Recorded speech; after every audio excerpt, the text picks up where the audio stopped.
Welcome to GK current affairs my friend. I hope आप लोग अच्छे होंगे। तो आज मैं आप लोगों के लिए टॉप 50 ज्योग्राफी का क्वेश्चंस लेके आया हूँ। मेरा थोड़ा गला बैठा है तो आप लोग थोड़ा एडजस्ट कर लीजिएगा। तो आज का जो क्लास है ज्योग्राफी के 50 ऐसे क्वेश्चंस लेके आया हूँ जो काफ़ी इंपॉर्टेंट है एंड आपको जानना ज़रूरी है यदि आप एग्ज़ाम्स देने जा रहे हैं। तो इसके पहले मैंने जो वीडियोस जीके का बनाया है उसको कृपया करके आप लोग ज़रूर देखिएगा। एंड आप लोग चैनल पे पहली बार आए हैं तो चैनल को वीडियो को like and share and subscribe जरूर कीजिएगा और बेल आइकॉन जरूर प्रेस कीजिएगा जिससे आपको डेली वीडियो का नोटिफिकेशन मिल सके।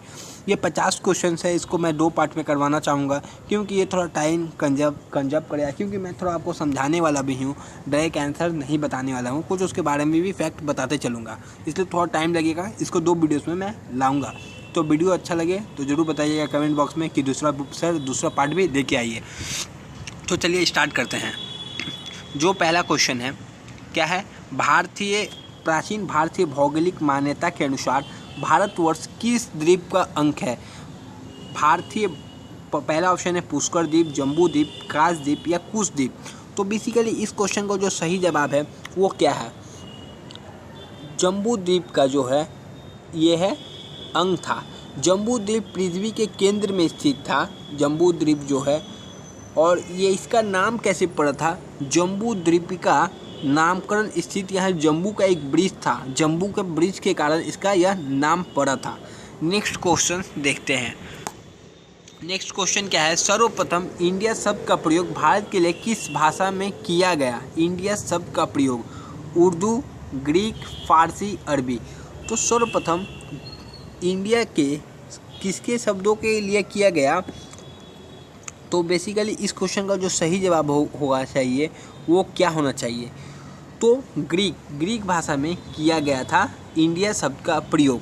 ग्रीक लोगों ने अनेक भारतीय नदियों के राजाओं के और शहरों के अपनी भाषा में अजीब नाम रखे हुए हैं, जैसे कि पाटलिपुत्र को वो लोग क्या कहते थे, पालीब्योथरा कहते थे। मथुरा को क्या कहते थे, मेटोरा, और बल्ख को बक्तिया कहते थे। इस बीच उन्होंने सिंधु को इंडस नाम दिया और झेलम को हाइडोस नाम दिया था। तो इंडिया शब्द का प्रयोग भारत में किस भाषा में किया गया था, ग्रीक भाषा में। नेक्स्ट क्वेश्चन देखते हैं। भारत का मुख्य भूमि का दक्षिणतम सीमा है, 4 ऑप्शन दिया है, 6, 4 उत्तरी अक्षांश, 7 डिग्री 4 उत्तरी अक्षांश, 8 डिग्री 4 उत्तरी अक्षांश, 6 डिग्री 8 उत्तरी अक्षांश। तो बेसिकली इसका सही जवाब 8 डिग्री 4 उत्तरी अक्षांश से 37 डिग्री 6 उत्तरी अक्षांश तथा 68.7 क्या है पूर्वी देशांतर से 97.25 पूर्वी देशांतर में विस्तार है लगभग। विश्व और देश का विस्तार उत्तर से जो दक्षिण की तरफ है वो 3224 किलोमीटर है एंड पूर्व से पश्चिम की ओर देश की लंबाई क्या है, 2933 मीटर है। नेक्स्ट क्वेश्चन देखते हैं। भारतीय मानक समय आधारित है, तो 4 ऑप्शन है, 80 डिग्री पूर्वी देशांतर पर, 80 डिग्री पश्चिमी देशांतर पर, 82.30 पूर्वी देशांतर पर या 82.30 पश्चिमी देशांतर पर। तो जो स्थित है पूर्वी देशांतर पर स्थित है 82.30, तो जो कि इलाहाबाद के निकट नैनी से गुजरती है के समय को मानक समय माना गया है।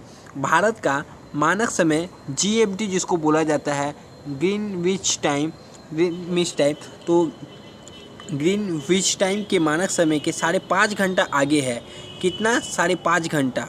अर्थात इंग्लैंड में जब 12 बजता है ना, इंग्लैंड में जब 12 बजेगा तो भारत के शाम के 5:30 बजते हैं, मतलब आगे है ना कि पीछे है, याद रखिएगा, पूछा जाता है। भारत का प्रामाणिक समय उस स्थान का समय का स्थानीय समय है जो स्थित दिल्ली के समय है, कोलकाता के समीप, इलाहाबाद के समीप या भोपाल के समीप। मैंने आप लोगों के ऊपर ही बताया भारत में पूर्वी देशांतर जो है, जो स्थानीय समय है वो कहाँ है, इलाहाबाद के निकट नैनी से गुजरती है। तो इसका जवाब क्या होगा, इलाहाबाद के निकट के समय है। नेक्स्ट क्वेश्चन देखते हैं। इंडियन स्टैंडर्ड टाइम और ग्रीनविच टाइम में कितना अंतर है। ऊपर भी मैंने आप लोगों को बताया Indian standard time and Greenwich time में जो अंतर है वो कितना है, 5.5 घंटा का अंतर है। नेक्स्ट देखते हैं। भारत का ध्रुव दक्षिणी भाग की विषुवत रेखा से दूरी है। भारत का ध्रुव दक्षिण से विषुवत रेखा का दूरी कितनी है?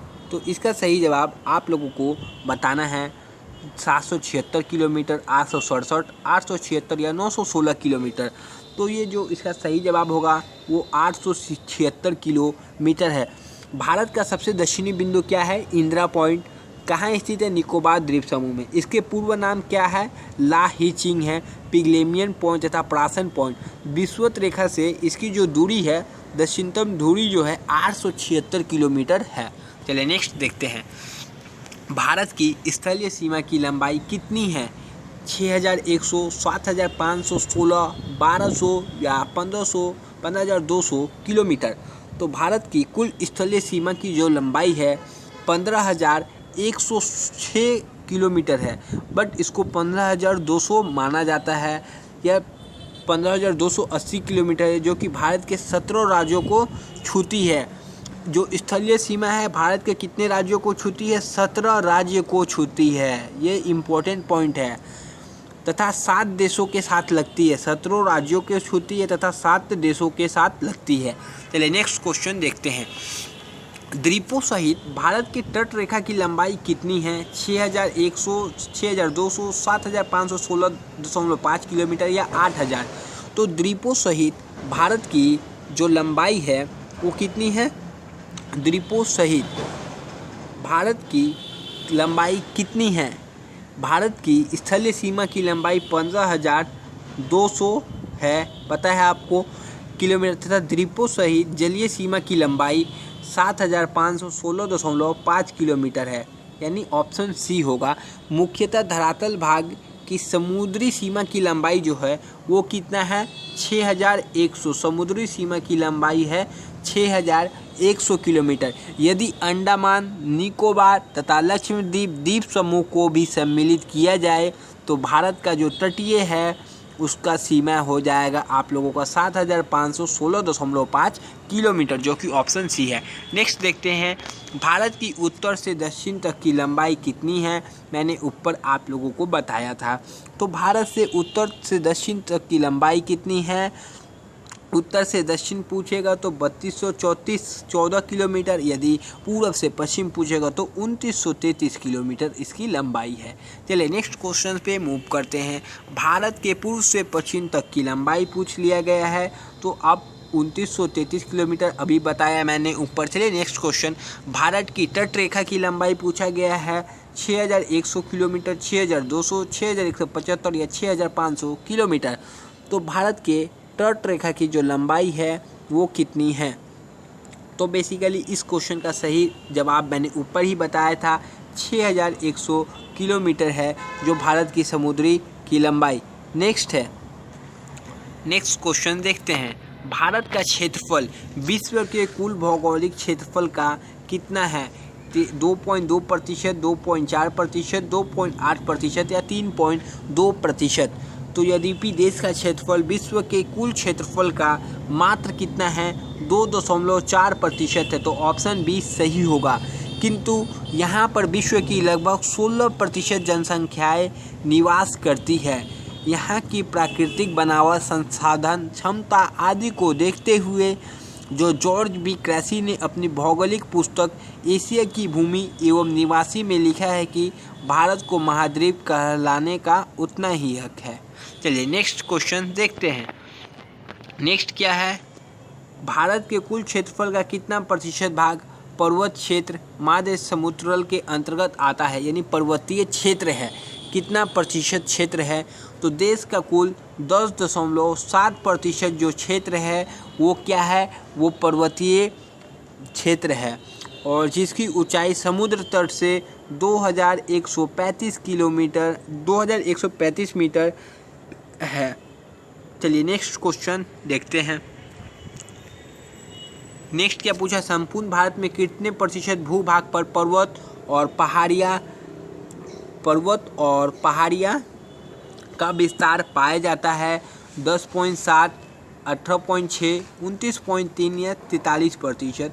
तो 18.6% जो है संपूर्ण भारत का कितने प्रतिशत भूभाग पर्वत श्रेणी पाए? 18.6%। चलिए नेक्स्ट क्वेश्चन देखते हैं।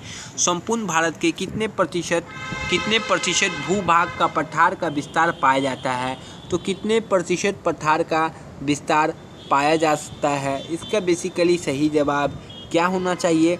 अच्छा, देश का कुल क्षेत्रफल का 10% जो भाग है उच्च पर्वत श्रेणियों का विस्तार पाया जाता है, और ऊंची पहाड़ियों का 18.6% है।